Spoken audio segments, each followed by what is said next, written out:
Asrın felaketini yaşayan bölgemizde Adıyaman başta olmak üzere birçok ilimiz çok zorlu bir süreç içerisinde geçmektedir. Özellikle Adıyaman üzerine durmak istiyoruz ki bugün duyduklarımıza göre Maraş ve Hatay'da çok ciddi bir iyileşme hızla gitmesine rağmen Adıyaman'da sıkıntılar halen devam etmektedir. Bunu kamuoyuyla özellikle paylaşmak istiyorum. Mesela enkazların kaldırılma, enkazların götürülme süreci noktasında özellikle toz bulutlarının oluşması şehirde yaşayan vatandaşlar için çok ciddi bir tehlike söz konusudur. Hatta duyduklarımıza göre bugün komşu illere akciğer hastalıklarından dolayı gidenler bile olmaya başlamış. Bu konuda yetkililerin özellikle dikkatini çekmek istiyoruz. Arkamızda yaşanan enkaz kaldırma işlemlerinin daha sağlıklı ve uzmanların önerisi doğrultusunda yapması lazım. Enkaz kaldırma işleminde kamuoyu olarak en fazla tepki gösterdiğimiz noktalardan bir tanesi de demirin betondan ayrışma noktasını enkaz yerinde yapmalar çok önemli bir sıkıntı. Hem zemini sallamakta hem de fazladan toz bulutu çıkarmaktadır. Bu demirin ayrışmasını enkazların götürüldüğü alanlarda yapılması lazım. Bu konuda şunu açık yüreklilikle söylemek istiyorum. Kamuoyundaki en büyük şikayet bu. Enkazlarda yaşanan bu problemlerden dolayı Adıyaman'da yerelde bir muhatap kurum yoktur. Kimse buna müdahale edip sorgulamıyor diye bir halk arasında çok ciddi kuşkular vardır. Bunun direkt bakanlıkla alakalı olduğu görüşü var. Bu konuda çok ciddi bir boşluk var.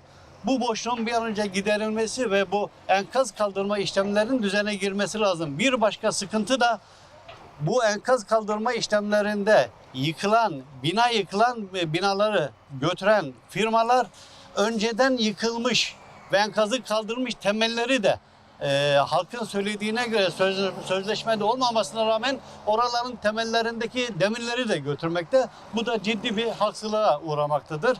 Şehir imar planının bir an önce bitirilmesi gerekiyor. Şehrin nefes alması için komşu illerimizde özellikle büyük yıkım yaşayan Maraş ve Hatay'da bu sürecin sonuna geldiğini duymaktayız. Adıyaman'da henüz bu konuyla alakalı ciddi bir paylaşım yoktur. Şehir imar planının bitirilerek onayının alınması şehrin önünü açacaktır, rahat nefes aldıracaktır. Bu konunun kamuoyuyla, STK'larla da paylaşılması gerekiyor. Buradan yetkililere sesleniyoruz. Burada özellikle arkamızda da görüyorsunuz enkaz kaldırma işleminden sonra kalan döküntüler şehirde çok ciddi kirliliğe neden olmaktadır. Hem görüntü kirliliği hem sağlık bakımından. Enkazı demiri alıp giden firmalar bu şekilde bırakıp gidiyorlar. Buranın bir an önce düzenlenmesi komşu illerde olduğu gibi toprakla doldurularak güzelleştirilmesi lazım. Çünkü bu görüntü moral bakımından bile bizleri olumsuz etkilemektedir. Bunun da düzelmesi gerekiyor. Özellikle yaz aylarının gelmesiyle çok ciddi bulaşıcı hastalıklar riski söz konusudur. Temizlik, çöplerin kaldırılması, yolların düzeltilmesi konusunda halkın büyük beklentisi vardır. Bu konuda ciddi eksiklikler var. Bu temizliğe ve hijyene dikkat etmemiz gerekiyor. Aynı tehlikenin konteyner alanlarında da baş gösterdiği şikayetleri bize kadar gelmektedir. Bu konuda yetkililer özellikle bunu iletmek istiyoruz.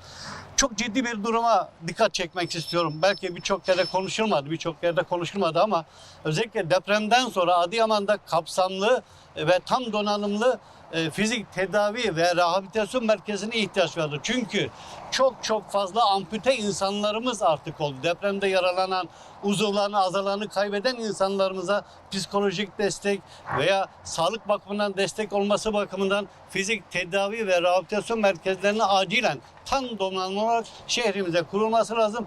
Bununla birlikte psiko destek veren kurumların çoğaltılması lazım. Burada çalışan insanlarımızın öylesine halk tabiriyle Arabi pazar değil, gerçekten gönüllü olarak çalışıp insanlarımızın gönlüne girip bir motivasyon vermesi lazım. Son zamanlarda intiharları duymaktayız. Bu da bu konudaki eksikliğin olduğunu göstermektedir. Çok ciddi bir tehlike daha söz konusu. Özellikle deprem sürecinden sonra toplumda ahlaki ve manevi anlamda çok ciddi bir boşluk, bir dejenerasyon yaşamaktayız. Bu da bir şehir yeniden kurulabilir. Bir duvarı yeniden yapabilirsiniz. Bir evi yeniden inşa edebilirsiniz ama ahlaken bittiğimiz noktada o toplum bir daha geri gelmez. Bu en büyük bir sıkıntıdır. Bu konuda hem STK'larımızın hem de devlet kurumlarımızın çok ciddi bir şekilde el atması lazım. Çünkü görünen şehri inşa ederken görünmeyen maneviyatı, ahlakı da bizim tesis etmemiz, yeniden kazanmamız lazım. Bunun sonuçlarından bir tanesi de özellikle kira noktasında yaşanan kira terörü diyorum ben. Yani artık çığırından çıkmış bir hale gelmektedir.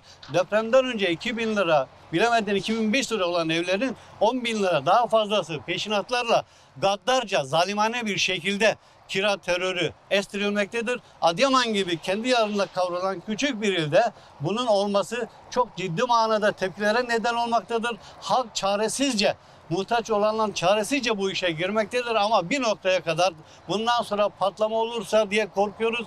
Bu konuda da ev sahiplerinin de zarar etmeden ama kiracıları da mağdur etmeden makul bir çerçevede bir müdahalenin olması düşüncesindeyiz. Evet, bu konuda söyleyecek şeyimiz çok ama şimdilik aklımıza gelen şeyler bunlar. Bunları ben paylaşayım çok önemli bir noktada. Bir konu daha var.